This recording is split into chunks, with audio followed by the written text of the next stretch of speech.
ಡ ಡ ಅಕ್ಷರದ ಗುಣಿತಾಕ್ಷರಗಳು. ಡಾಕ್ಕೆ ತಲೆಕಟ್ಟು ಡಾ. ಡಾಕ್ಕೆ ಇಳಿ ಡಾ. ಡಾಕ್ಕೆ ಗುಡಿಸು ಡಿ. ಡಾಕ್ಕೆ ಗುಡಿಸಿನ ದೀರ್ಘ ಡಿ. ಡಾಕ್ಕೆ ಕೊಂಬು ಡು. ಡಾಕ್ಕೆ ಕೊಂಬಿನಿಳಿ ಡೂ. ಡಾಕ್ಕೆ ಒಟ್ಟುಸುಳಿ ಡ್ರೂ.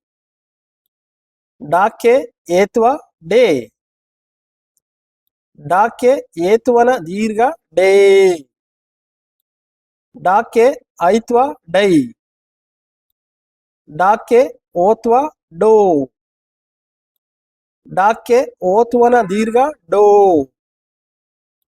ಡಾಕ್ಕೆ ಔತ್ವ ಡೌ. ಡಾಕ್ಕೆ 10 ಡಮ್. ಡಾಕ್ಕೆ 20 ಡಹ.